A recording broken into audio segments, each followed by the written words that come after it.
Good day, ladies and gentlemen. Another training from the Kleppense Federation. Today we are going to talk about master copies. Yes, you heard him, a master copy. Now, just to start this training off, for example, a client, which is you, the choir, or an artist, goes to a studio ABC and records an album, for example. Now you'll notice that ABC is a studio just made up. You record an album, for example, an album of 15 tracks.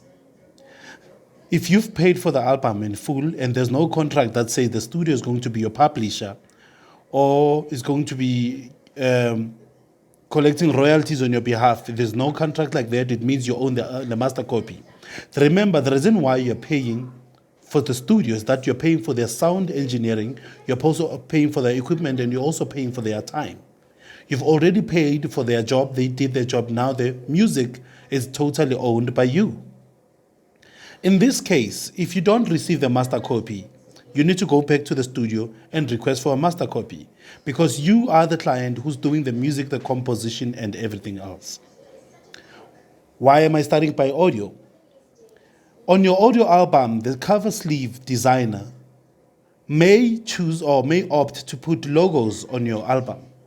That is, if you are a member of RISA, you'll put a logo of RISA. If you're a member of SAMRO, you'll put a logo of SAMRO or any other organization for that matter. If you're not a member of all these organizations, then you cannot put a logo there because it will say that the product is licensed by the company or not. Just to expatiate further on, if production companies or publishers or promoters put their logos on your product, they need to have a promotional contract with you because with the disc that you're selling, any unit that you're selling or passing it on to your clients or to your customers, that's you passing on their branding to your customers. Your customers will compare the type of quality that you have from that studio, the type of quality that is on the cover sleeve, and they will either go to the disc and get information, or they'll call you to get information of your production company that has produced such magnificent work on your behalf, and that is you driving the client or driving the market to them. Now, why are we teaching you all this? If that creates monetary value and creates clients for the studio or creates clients for the production company, what are you getting in return? If there's no return of investment for you to have a logo embedded in your product, then there's no point at all to allow them to put a logo there until there is, of course, an agreement that is put down in writing with the client and the production company or the studio. This also goes with videos. When you shoot a video and you've paid a production company full amount of shooting the video, editing the video, and giving you a full product, you should get a video that has nothing but maybe an allowance of credits at the end. If there's a logo embedded in your video, then there should be an existing contract between you and the people who embedded their logo on your video. Because how many people are going to see that video? If they praise the quality of the video, they are praising the logo they see on the video. Now, marketing goes for the logo that is shown on the video, but not the client that is paid for the video fully and has composed or rearranged the music that you see on the video. Yes, the agreement is that maybe they should be appearing at the end on credits, because if people pass on the video and they are able to see the video all the time, then they should know that there must be a promotional contract between the client and the production company. If there's no agreement between the both of you, then why do you have a logo embedded on the video of the client when you have no promotional contract signed? You do not own the video as a production company. The client owns the video if the video is fully paid and there's no publisher contract signed between the two of you.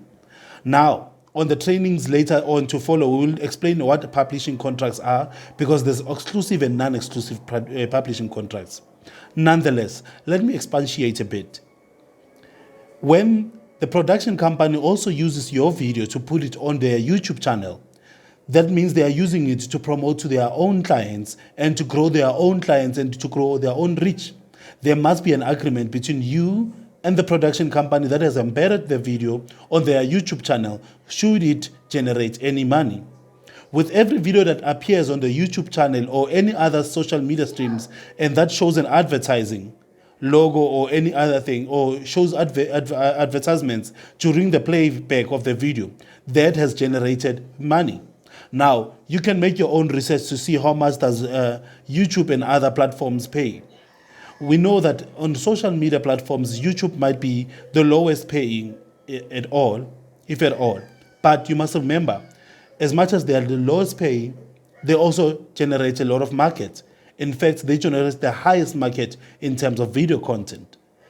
If you as a choir have produced a video and it's playing somewhere on YouTube and has been watched by more than 6,000 or even 100,000 people, and you have not generated any monetary value at this point, then, my brother, my sister, the choir you are leading, or the members that you are leading, or the group you are leading, or yourself as an artist have been robbed.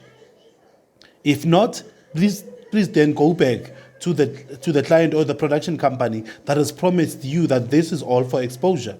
Let them give you anything that shows their YouTube content, anything that gives them their YouTube reports, and you will see exactly what we are telling you.